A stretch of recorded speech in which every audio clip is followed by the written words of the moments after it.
एक बात मैंने उसको और सीधी बताई। मैंने कहा तू एक बात और पूछ लेना कि महाराज छोटी सी रेलगाड़ी चलती है, कितने स्पीड से चलती है।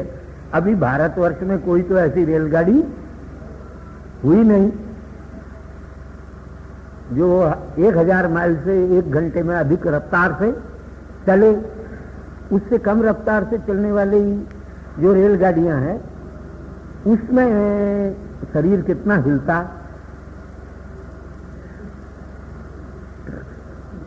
तो कैसी चलती है इसमें योगी का भी। और थोड़ी सी देर के लिए अगर कहीं भूकंप आता है तो 10-15 लाख, आप कहते हो 24 घंटे ही और 1000 मील से अधिक तेज रफ्तार प्रति घंटे की रफ्तार से पृथ्वी चलते हैं, तो दुनिया का कोई आदमी एक क्षण भी खड़ा नहीं रह सकता, सो नहीं सकता, खा नहीं सकता, पी नहीं सकता। हजारों प्रश्न तुम्हारे ऊपर आकर के और खड़े हो जाएंगे। आप तो रेल में खाते हैं तो चलते में खाते हैं, लेकिन इतनी तेज चलती हुई पृथ्वी पर खाओगे उसमें भी हिलते हैं। हाँ, होना चाहिए। ये जैसा स्वामी जी कह रहे हैं, हमारे एक विद्यार्थी से हमने कहा, वो इसी विषय पर बोलने के लिए हमने कहा तू कोई नई बात कहना, हमारी तर्कों का अनुवाद मात्र नहीं करना। उसके बच्चे से ही कह दिया। तो उसने कहा मेरे चरणों में आपसे निवेदन करूं। कहते तो सीधी बात है, सूर्य चलता है, पृथ्वी नहीं चलती। क्यों? कोई आदमी दिन उगने के बाद बहुत देर तक सोया रहता है, तो उसको जगाने के लिए लोग क्या कहते हैं, अरे भाई कुंभकर्ण, सूरज इतना ऊंचा आ गया, अब तो उठ, यही कहते हैं ना। अगर पृथ्वी चलती होती तो कहते धरती इतनी खिसक गई है, अब तो उठ।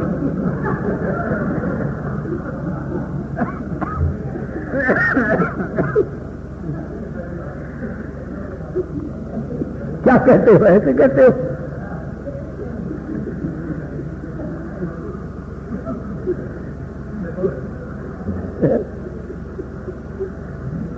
बहुत तर्क है हमारे। गाड़ी हमको दे, बच गया, ठीक है, बच गया। तो ये विषय चौड़ा है, लंबा चौड़ा है। अब हम नहीं अध्याय तो पूरा कर रहे हैं, नहीं तो गड़बड़ा जाएंगे।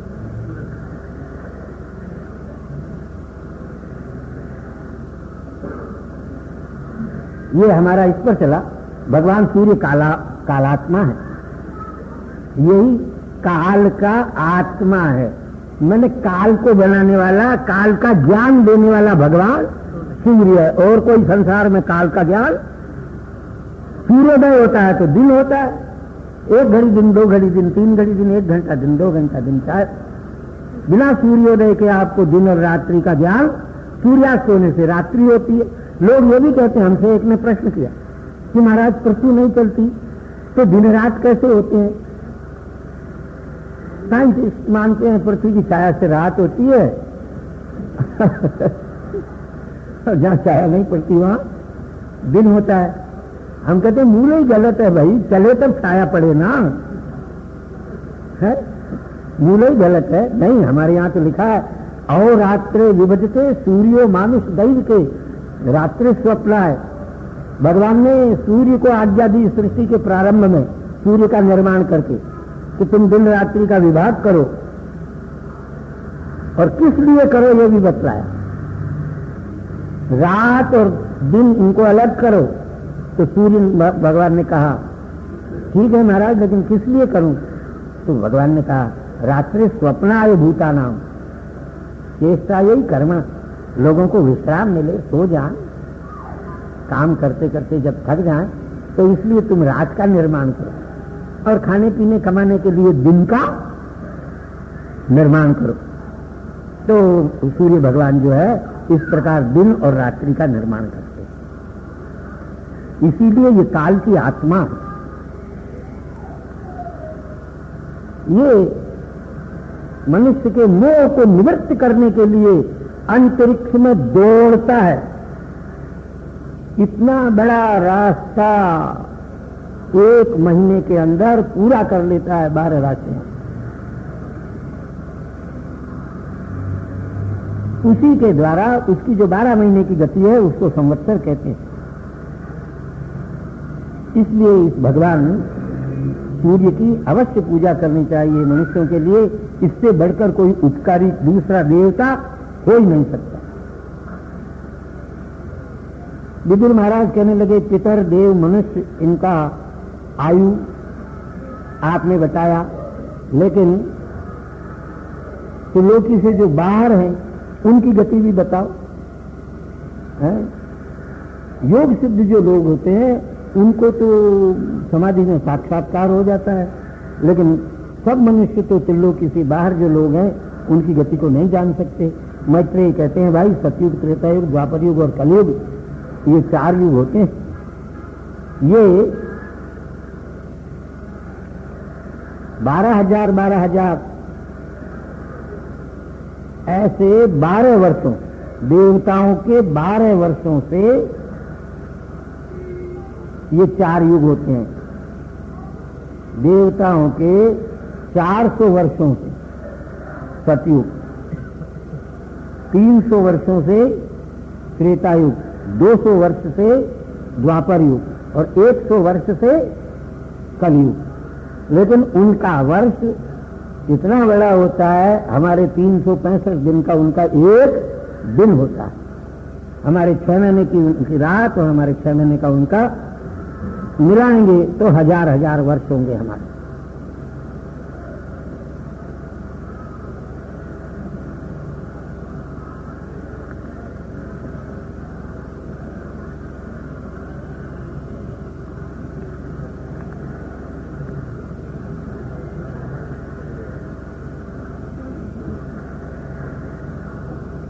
त्रेता युग में धर्म के चारों पैर विद्यमान रहते हैं। ये चारों युग 1000 बार आकर के जब चले जाते हैं तो ब्रह्मा जी महाराज का एक दिन होता है। उतनी बड़ी उनकी राहत होती है। ब्रह्मा के एक दिन में 14 मनु भोगते हैं। चारों युग में 71 मनु होते हैं और वे अपने अपने काल का भोग करते हैं। मनवंतरों में मनु के पुत्र, ऋषि, देवता, इंद्र, अवतार, ये सब एक साथ होते हैं। ये ब्रह्मा जी का दैनंदिन सर्गमन सृष्टि है।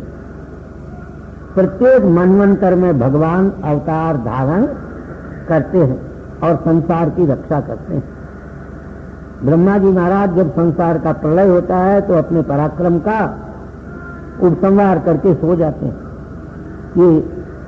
ये 3 लोक, पाताल लोक, पृथ्वी लोक, अंतरिक्ष लोक और ऊपर के 7 लोक, ये सब और सूर्य चंद्रमा, ये तो रह जाते हैं, बाकी प्रलय को प्राप्त हो जाते हैं। भृगु आदि जो ऋषि हैं, जब प्रलय में तीनों लोक जलने लगते हैं तो महर लोक से जन लोक में चले जाते हैं, वो शेष रह जाता है। उसकी समाप्ति तो ब्रह्मा की आयु की समाप्ति पर होती है। वो ब्रह्मा के एक दिन की समाप्ति पर उसकी समाप्ति नहीं होती। जब कल्प समाप्त होता है तो समुद्र बढ़ते हैं और त्रिभुवन पर समुद्र ही समुद्र लहराने लगते हैं। तब उस जल में जनलोक के निवासी भगवान की शेष शैया पर सोए हुए की स्तुति करते हैं। अब वर्तमान काल को बतलाते हैं। ऐसे दिन रात जिन ब्रह्मा जी के हैं, उनकी ऐसे ही 100 वर्ष की आयु है। उसमें से 50 वर्ष ब्रह्मा जी के बीत गए इसीलिए हम लोग संकल्प में बोलते हैं ब्रह्मणोन्नि द्वितीय परार्धे। ब्रह्मा जी के दिन का पहला आधा, मैंने आधा दिन खत्म हो गया और आधा दिन बाकी है। हाँ, द्वितीय परार्ध चल रहा, इसमें भगवान वराह रूप से अवतार लेते हैं। ये जो ब्रह्मा जी का द्विपरार्ध नाम का काल है, जिसकी संख्या आपने 7 मील 31 मील 10 खरब 40 अरब फिर करोड़ लाख ये इतनी बड़ी ब्रह्मा जी की आयु शेष भगवान के पलक गिराने जितना सा काल है। क्या है? ब्रह्मा जी की इतनी बड़ी आयु 100 वर्ष की, वो शेष भगवान के निमेष पलक गिराने जितना सा काल।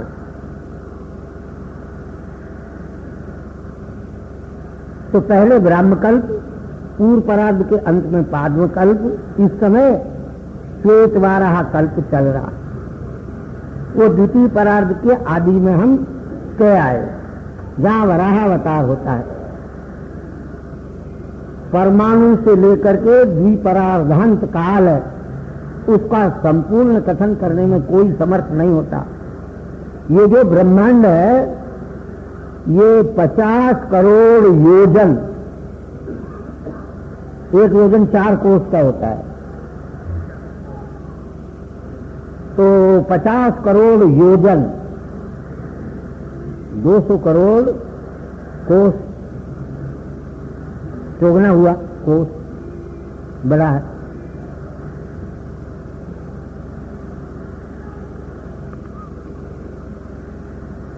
लेकिन ये इतना बड़ा विशाल ब्रह्मांड भी 18 प्रकृति से युक्त जो ईश्वर है, भगवान है, अनंत है, उनमें ये इतना बड़ा 50 करोड़ युग बड़ा ब्रह्मांड परमाणु जितना छोटा दिखाई देता है। भगवान इसमें अनंत करोड़ ब्रह्मांड है। एक दिन हमने बतला दिया था आप लोगों को। भगवान के एक एक रोम में, भगवान के एक एक रोम में करोड़ों करोड़ों ब्रह्मांडों के समूह है। संपूर्ण कारणों के भी जो कारण है, वे अक्षर ब्रह्म हैं। अच्युतं केशवम कृष्ण दामोदरं वासुदेवं हरं श्रीधरं माधवं गोपिका वल्लभं रामचंद्रं भजे नायकं रामचंद्रं भजे केशवं राम नारायण।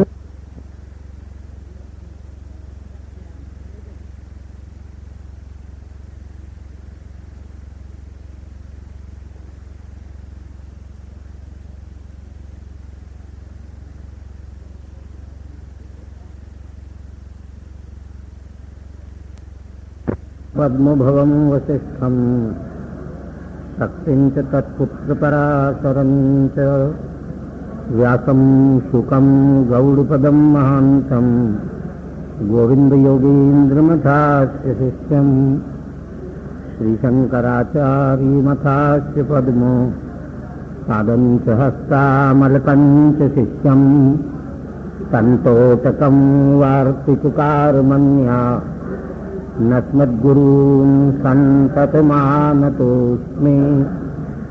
श्रुतिस्मृतिपुराणानामालयं करुणालयं नमामि भगवत्पादं शङ्करं लोकशङ्करम्। ईश्वरो गुरुरात्मेति मूर्तिभेदविभागिने व्योमवद्व्याप्तदेहाय दक्षिणामूर्तये नमः। निःश्वसितुमस्य वेदावीक्षितुमेतस्य पञ्चभूतानि स्मितुमेतस्य चराचरमस्य च सुप्तं महाप्रलयः। षड्भिरङ्गैरुपेताय विविधैरव्ययैरपि शाश्वताय नमस्कुर्मो वेदाय च भवाय च। मार्तण्डतिलकस्वामी महागणपतिं वयं विश्ववन्द्यान् नमस्यामः सर्वसिद्धिविधायिनः। आचार्यकृतिनिवेशनमप्यवधूतं वचोस्मदादीनां रथ्योदकमिव गङ्गा प्रवाहपातः पवित्रयति। वक्तारमासाद्ययमेव नित्या सरस्वती स्वार्थसमन्विता भूत्। निरस्तदुस्तर्ककलङ्कुपङ्का नमामि तं शङ्करमर्चिताङ्घ्रिं। वागीशाद्यास्तु मनसः सर्वार्थानामुपक्रमे यं नत्वा कृतकृत्याश्चुस्तन्नमामि गजाननम्। हव्यासिनोऽयं निखिलाश्रयस्य ज्वालावलिधावयो ममार। पतिरतेस्तत्पदस्मृतिभ्यां नमो नमः श्री गुरुपादुकाभ्यां नताययो श्रीपतितां समेयुः।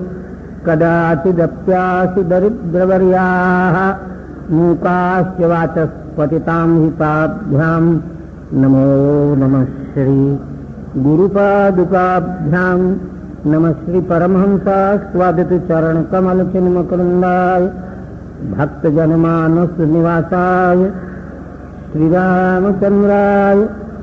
श्रीराम जय राम जय जय राम। श्रीराम जय राम जय जय राम।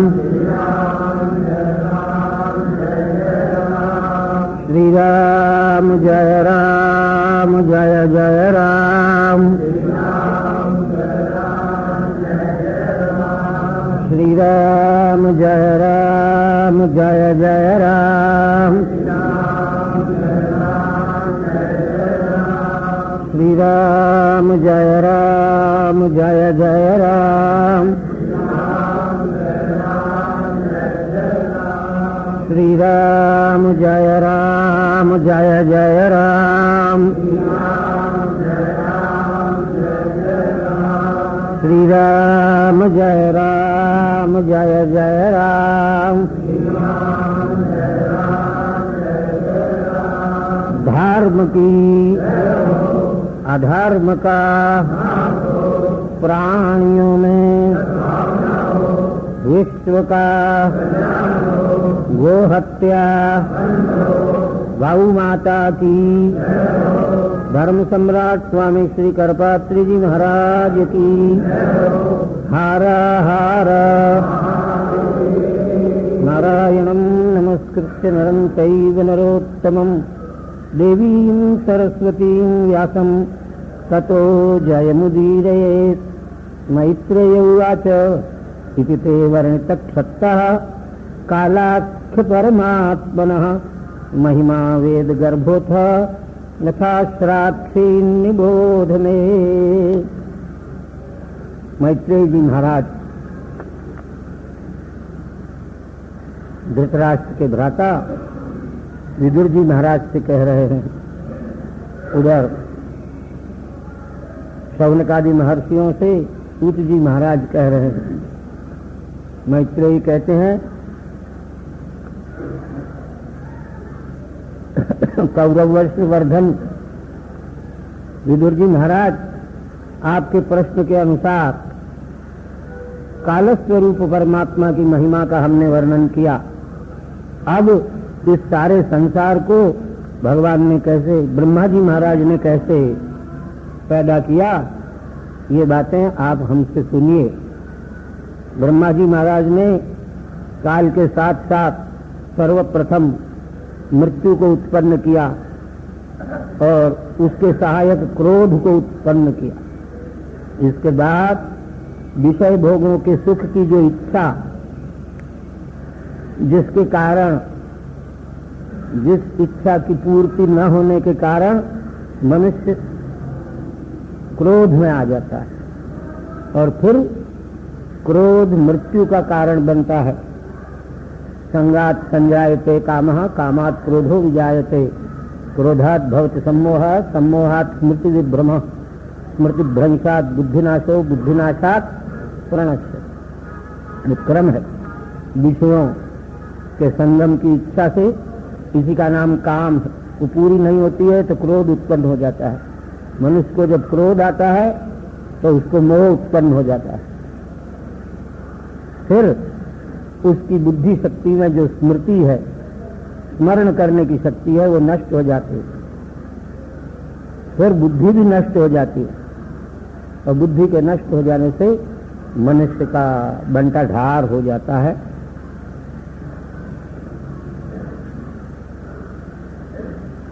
उसके बाद ब्रह्मा जी महाराज ने अंतःकरण को भ्रम में डालने वाले अज्ञान को पैदा किया।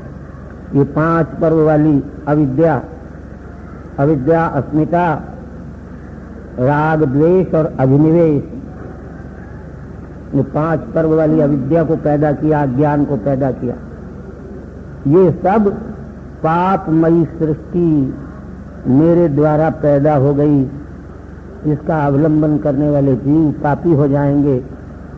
ब्रह्मा जी को यह सृष्टि पसंद नहीं आई। इस वास्ते उन्होंने अपने मानस पुत्र सनक, सनंदन, सनातन और सनत कुमार, इनको उत्पन्न किया और उनसे कहा, हे पुत्रों, तुम प्रजा की उत्पत्ति करो। किंतु वे लोग मोक्ष चाहते थे और मोक्ष धर्म का ही आश्रय उन्होंने ले लिया था। इस वास्ते उन्होंने सृष्टि की उत्पत्ति करने की इच्छा नहीं की। ब्रह्मा जी ने, पुत्रों ने अपनी आज्ञा पालन नहीं की। पिता ब्रह्मा को क्रोध आ गया।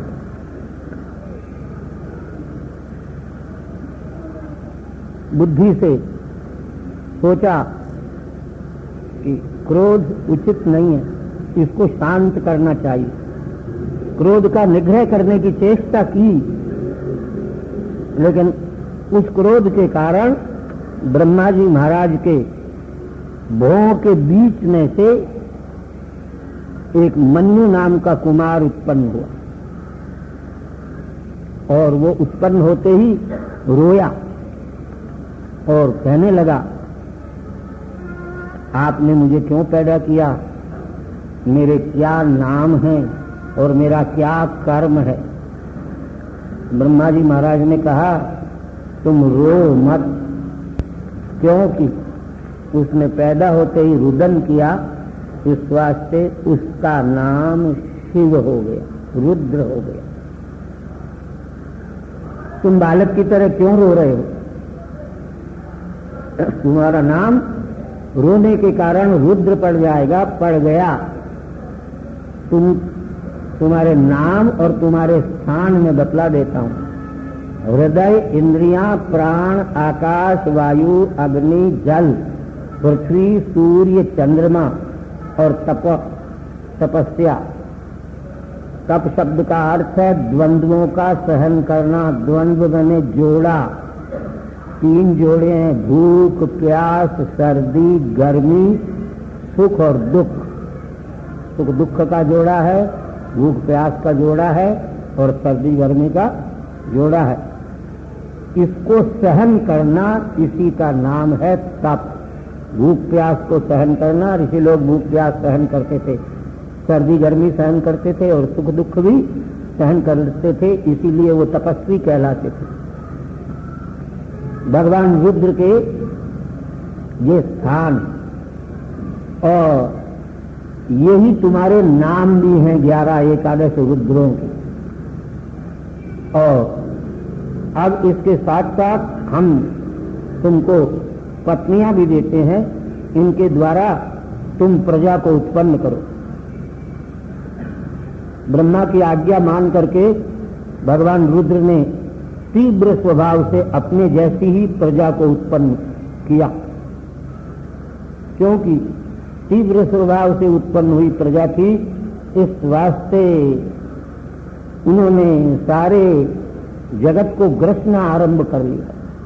ब्रह्मा जी ने इसको देख करके और कहा, हे रुद्र, ये तुम्हारी प्रजा युक्त नहीं है,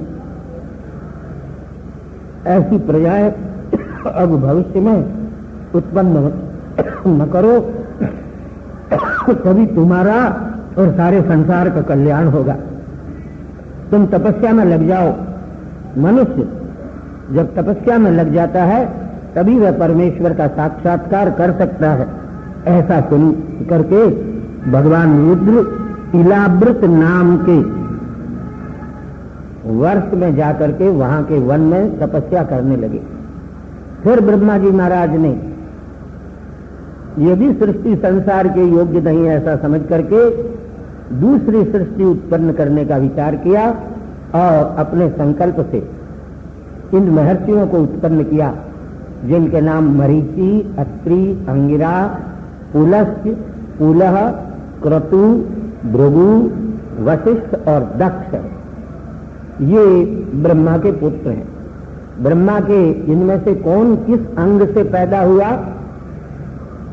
कहते हैं ब्रह्मा की गोद से नारद जी महाराज पैदा हुए, ब्रह्मा के अंगूठे से दक्ष प्रजापति पैदा हुए, ब्रह्मा के प्राण से वशिष्ठ ऋषि पैदा हुए, ब्रह्मा जी की त्वचा से महर्षि भृगु की उत्पत्ति हुई, ब्रह्मा के हाथ से क्रतु की उत्पत्ति हुई, ब्रह्मा की नाभि से पुलह की उत्पत्ति हुई और ब्रह्मा के कानों से पुलस्त्य, रावण के दादा, उन महर्षि की उत्पत्ति हुई। मुख से अंगिरा की उत्पत्ति हुई, ब्रह्मा जी के नेत्रों से अत्रि महर्षि की उत्पत्ति हुई और ब्रह्मा के मन से मरीचि नाम के ऋषि की उत्पत्ति हुई। ब्रह्मा के स्तन से धर्म की उत्पत्ति हुई, पीठ से अधर्म की उत्पत्ति हुई, जिस अधर्म के कारण जीव मृत्यु को प्राप्त करते हैं। ब्रह्मा जी महाराज के हृदय से काम और काम उत्पन्न हुआ, ब्रह्मा के भ्रुओं से, भ्रुकुटी से, भौं से क्रोध उत्पन्न हुआ, ब्रह्मा के नीचे के होठ से लोभ उत्पन्न हुआ, ब्रह्मा जी के मुख से वाणी उत्पन्न हुई, ब्रह्मा के नेत्र से जन्नेन्द्रिय से समुद्र उत्पन्न हुए, ब्रह्मा की गुदा से मृति उत्पन्न हुए और ब्रह्मा की छाया से कर्दम ऋषि उत्पन्न हुए। इस प्रकार ब्रह्मा के मन से और शरीर से ये सारा जगत उत्पन्न हुआ। हे विदुर, ब्रह्मा सकाम होकर के और अपने द्वारा उत्पादित सरस्वती के साथ रमण करने की इच्छा की तो मरीचि आदि ऋषियों ने कहा, महाराज ये घोर अधर्म है, आप ऐसा न करें, आज तक ऐसा किसी ने नहीं किया, आप जगत गुरु हैं। अत्यंत तेजस्वियों के लिए भी पाप कर्म जो है वह दुखदायी होता है, आप इससे विरत हो जाइए। आपने अपने तेज से ही जगत को उत्पन्न किया है और धर्म की रक्षा करने के लिए आपने इस जगत को उत्पन्न किया है, इसलिए हम आपको नमस्कार करते हैं। ऐसा अपने पुत्रों के मुख से जब ब्रह्मा जी महाराज ने सुना तो उनको लज्जा आ गई और अपने उस शरीर का भी उन्होंने परित्याग कर दिया। फिर ब्रह्मा जी महाराज ने कुहरा उत्पन्न किया और रात्रि का अंधकार उत्पन्न किया। उस कुहरे ने 10 दिशाओं को व्याप्त कर लिया। किसी समय फिर ब्रह्मा जी महाराज ध्यान में बैठे तो उस ध्यान में बैठे हुए ब्रह्मा ने चारों वेदों को प्रकट कर दिया और चातुर्होत्र को प्रकट किया, जिस अग्निहोत्र में ब्रह्मा, अध्वर्यु, उद्गाता और होता, ये 4 ऋत्विज हुआ करते हैं वैदिक यज्ञ में। उसका प्रदर्शन हम राजस्थान के श्री गंगानगर जिले के घाणसिया नाम के गांव में करेंगे। जो रेलवे स्टेशन से लगभग 20-30 किलोमीटर है, कार्तिक कृष्णा तृतीया। इसी प्रकार इस चातुर्होत्र से ही यज्ञ का विस्तार होता है। ब्रह्मा ने आयुर्वेद, धनुर्वेद, गांधर्व वेद और स्थापत्य वेद के 4 उपवेदों को उत्पन्न किया, 4 आश्रमों को उत्पन्न किया और उनकी वृत्तियां भी बतलाई। विदुर जी महाराज ने कहा, ब्रह्मा जी महाराज ने अपने मुख से और किन किन वस्तुओं को उत्पन्न किया, कृपा करके और बतलाइए। मैत्रेय जी कहते हैं, ब्रह्मा ने अपने पूर्व, दक्षिण, पश्चिम और उत्तर इन 4 मुखों से ऋग्वेद, यजुर्वेद, सामवेद और अथर्ववेदों को प्रकट किया। आयुर्वेद, धनुर्वेद, गांधर्व वेद और स्थापत्य वेद, शिल्प वेद नाम के 4 उपवेदों को उत्पन्न किया। इतिहास, पुराण ये संपूर्ण मुखों से उत्पन्न किए गए, इस वास्ते ये पंचम वेद के समान है। षोडशी नाम का एक पात्र होता है और उक्त नाम का सोम यज्ञ में एक पात्र होता है, इनको उत्पन्न किया। चयन नाम का एक कर्म होता है सोम याग में, वाजपेयी आदि यज्ञों में, उसको उत्पन्न किया। अग्निशोम ने सोम याग को उत्पन्न किया। आप्तोर्याम भी एक इष्टि है, उसको उत्पन्न किया। आदि रात्रि में वाजपेयी और गोसव नाम के यज्ञों को अपने पूर्वादिमुखों से उत्पन्न किया। विद्या, दान, तपस्या, सत्य, ये धर्म के 4 पैर हैं, इनको उत्पन्न किया। और ब्रह्मचर्य, गृहस्थ, वानप्रस्थ और संन्यास, इन 4 आश्रमों को उत्पन्न किया और उनकी वृत्तियां बतलाई। ब्रह्मचारी किस प्रकार से रहे, गृहस्थ कैसे रहे, वानप्रस्थ कैसा आचरण करे और सन्यासी किन धर्मों का पालन करे। इसके बाद ब्रह्मचर्य के बाद गृहस्थाश्रम, गृहस्थाश्रम के बाद तपस्या रूपी वानप्रस्थाश्रम और नैष्ठिक अर्थात संन्यासाश्रम को उत्पन्न किया और लोगों के योगक्षेम के लिए अर्थात खाने कमाने के लिए उन्होंने वार्ता नाम की विद्या उत्पन्न की, जिसमें खेती, गोरक्षा अर्थात पशुपालन और वाणिज्य में व्यापार आता है। इसको वार्ता कहते हैं।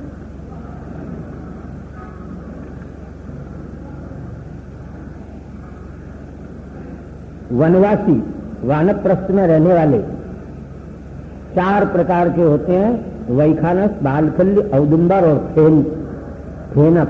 फेन का मतलब गायों को जब बछड़े पीते हैं दूध उनका, तब जो झाग गिरता है उस झाग को ही पी करके और अपना सारा जीवन चलाए, उनको फेनपा ऋषि कहते हैं। गूलर के फल नहीं मिले तो पत्ते खा करके जीवन का निर्वाह करे, उनको औदुंबर कहते हैं।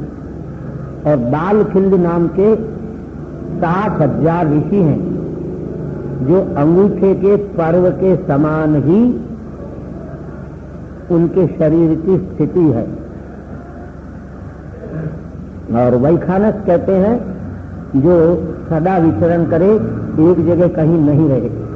इसके बाद सन्यासी 4 प्रकार के हैं, कुटीचक, बहुदक, हंस और परमहंस। कुटीचक उस सन्यासी का नाम है जो संसार की वस्तुओं से वैराग्य उत्पन्न हो जाने के बाद अपने घर की ही एक कोठरी में रहे, अपने पुत्रों के दिए हुए अन्न वस्त्र कमती से अपना निर्वाह कर ले, संसार के और किसी भोग की इच्छा न करे और 24 घंटे भगवान के परम पावन स्वरूप का ध्यान करे और उनके नाम का जप करे। ये कुटीचक नाम का सन्यास है। इस सन्यास का अधिकार ब्राह्मण, क्षत्रिय, वैश्य तीनों को। दूसरा बहुदक है, एक जगह न रह करके तीर्थों में भ्रमण करे और भिन्न भिन्न अत्यंत परम पावन गंगा यमुना इत्यादि नदियों के किनारे रह करके अपना जीवन भगवान के भजन में जो व्यतीत कर दे उसको बहुदक कहते हैं। संसार मिथ्या है, एकमात्र परमात्मा ही सत्य है, ऐसा जिसको ज्ञान हो जाए और जो संसार से विरक्त रहे उसको कहते हैं हंस नाम का तीसरा सन्यासी। इसके बाद जो समस्त संसार से विरक्त होकर के सब प्रकार की क्रियाओं से भी विरक्त हो जाए उसको कहते हैं परमहंस निष्क्रिय सन्यासी। इन सबको अपने पूर्व दक्षिण पश्चिम और उत्तर के मुखों से उत्पन्न किया। इसी प्रकार आन्वीक्षिकी नाम की विद्या को उत्पन्न किया। आन्वीक्षिकी विद्या कहते हैं 6 दर्शन शास्त्रों को अनुवीक्षण जिससे किया जाए उसको कहते हैं आन्वीक्षिकी। एक 6 दर्शन शास्त्र है, पूर्व मीमांसा, उत्तर मीमांसा। पूर्व मीमांसा मैंने वेद के कर्म कांडों के वाक्यों का क्या अर्थ है इसका निर्णय करने वाले शास्त्र का नाम है पूर्व मीमांसा। उत्तर मीमांसा वेद के ज्ञान कांड के वाक्यों का क्या अर्थ है जिसको ब्रह्म सूत्र भी कहते हैं और वेदांत शास्त्र भी कहते हैं। और फिर त्रयी मैंने ऋग यजु और साम 3 प्रकार के मंत्रों को उत्पन्न किया। वार्ता मैंने कृषि, खेती, गोरक्षा और वाणिज्य। और विश्व का शासन चलाने के लिए राजनीति को भी ब्रह्मा जी महाराज ने उत्पन्न किया जिसका असली नाम है दंड नीति। इसी प्रकार ब्रह्मा जी महाराज ने भूर्भुवः स्वः इन 3 व्याहृतियों को उत्पन्न किया। ब्रह्मा जी महाराज के हृदयाकाश से प्रणव प्रकट हुआ, रोम से उष्णिक छंद, त्वचा से गायत्री छंद, मांस से त्रिष्टुप छंद, स्नायु से अनुष्टुप छंद और ब्रह्मा जी की हड्डियों से जगती छंद नाम के छंद बने। ये सब वेद के छंद हैं, लौकिक छंद नहीं है। मज्जा से पंक्ति नाम का वेद का छंद, प्राण से बृहति नाम का छंद उत्पन्न हुआ। अब ब्रह्मा जी महाराज ने जीव से स्पर्श अक्षर उत्पन्न किए। कादयो मावसाना स्पर्शा कख गगन चथ जजय टठ डडण तथ डदन प फ ब भ म, ये 25 अक्षर स्पर्श कहलाते हैं। इनका उच्चारण करते समय मुंह के अंदर के जितने अवयव हैं उन सब का स्पर्श होता है। बिना स्पर्श हुए आप इन 5 को बोल नहीं सकते। इसलिए अपने अपने स्थानों का स्पर्श करने से इनका उच्चारण होता है। इस वास्ते और अपने शरीर से ब्रह्मा जी महाराज ने अ आ ई उ री री ए औ ए ओ इन स्वरों को उत्पन्न किया। स्वर इतने ही है, आ पृथक स्वर नहीं है, वो दीर्घ है। इसी तरह से बड़ी, बड़ाऊ, ए ऐ ओ औ ये 4 स्वर भिन्न है। अम ए ये कोई स्वर नहीं है, आजकल आप लोग पढ़ाते हैं, लेकिन आकार के ऊपर अनुस्वार लगने से अम हो जाता है, विसर्ग लगने से अ हो जाता है, ये अलग स्वर नहीं है।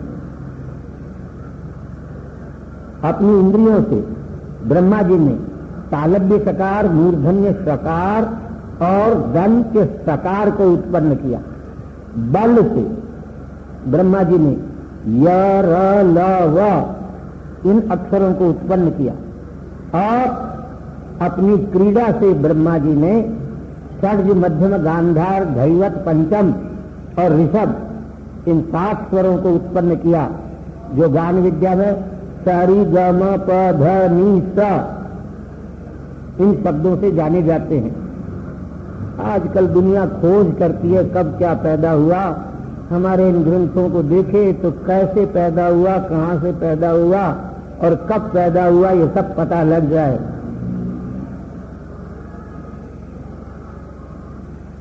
क्रीड़ा से ही 7 सप्त स्वरों को उत्पन्न किया। फिर ब्रह्मा जी महाराज ने अपने तालु, जिह्वा और दंतों से वैखरी वाणी को, वाणी 4 प्रकार की है, परा, पश्चंती, मध्यमा और वैखरी।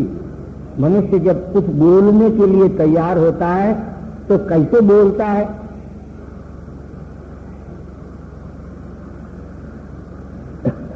कि फाइलोलॉजी, वर्ण विज्ञान, भाषा विज्ञान। लेकिन भाषा विज्ञानियों को इन बात का पता नहीं। आप चाहे जितना भाषा विज्ञान का पंडित हो, उससे पूछो कि भाई बोलते समय कैसे बोलते हैं। हमारे यहां बतलाते हैं महर्षि पाणिनि अपनी शिक्षा में, आत्मा बुद्ध्या समेत्यर्थान मनोयुक्ते विवक्षया मन कायाग्नि माहंती सप्रेरयति मारुतम मारुतस्तु रसिकरन् मंद्रम जनयति स्वरम थोदीर्णो मूर्धवितो वक्त्रमास्पद्य मारुतः वर्णान् जनयते तेषां विभाग पंचधा मतः। मनुष्य जब कुछ कहना चाहता है तो उसकी आत्मा का मन के साथ पहले संयोग होता है। आत्मा और मन ये दोनों जुड़ते हैं। फिर मन में ये इच्छा होती है हम कुछ बोले, विवक्षा उत्पन्न होती है। मन काया अग्नि माहंती, मन में इस प्रकार की हलचल होने से शरीर के अंदर जो अग्नि है उस पर आघात पहुंचता है। अग्नि पर आघात पहुंचता है तो हवा पैदा होती है। आपको एक्सपेरिमेंट करना हो तो पंखे का स्विच ऑफ कर दो और उसके नीचे एक धधकती हुई कोयले की अंगीठी रख दो, पंखा चलने लगेगा।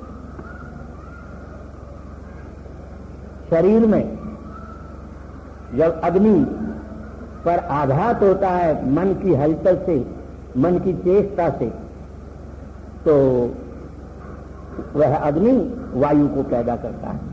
वो वायु ऊपर उठता है, ऊपर उठ करके और कहां तक जाता है? ब्रह्मरंध्र तक जाता है, मस्तिष्क पर जाता है। आगे जाने की जगह नहीं है। इस वास्ते वहां से वापस लौटता है। वापस लौटता है तो मुख में आकर के और ये स्वर व्यंजन रूपी वर्णों को प्रकट करता है। इनके मुंह के अंदर देखिए क ख ग घ ङ और ह और अ, ये कंठ से बोले जाते हैं। कंठ को कोई जोर से पकड़ ले तो इन अक्षरों को नहीं बोल सकता। ई, च, छ, ज, झ, य और श ये तालू से बोले जाते हैं, तालवे से। तालवे में अगर कोई वस्तु अटक जाए तो इन अक्षरों को नहीं बोल सकते हैं। और री, ट, ठ, ड, ढ, ण, र और मूर्धन्य सका ये मस्तिष्क से बोले जाते हैं। ली, ली, त, थ, द, ध, न, ल और स ये दांतों से बोले जाते हैं। आप दोनों दांत बंद कर लो, फिर ली बोलो, ता बोलो, दांतों को जोड़े बिना और खोले बिना त, थ, द, ध, न बोल नहीं सकते हैं। ये है असली फाइलोलॉजी, भाषा विज्ञान है। ब्रह्मा जी महाराज ने अपने स्थानों से इनको पैदा किया है, इस वास्ते ये इन स्थानों से बोले जाते हैं। फाइलोलॉजी पढ़ने वालों को ये पता नहीं है, वो आसमान में उड़ते हैं और बेचारे विद्यार्थियों को बेकार न मालूम क्या उल जलूल बातें रटाते हैं। अच्छा, दोनों होठ बंद करो और पै बोलो।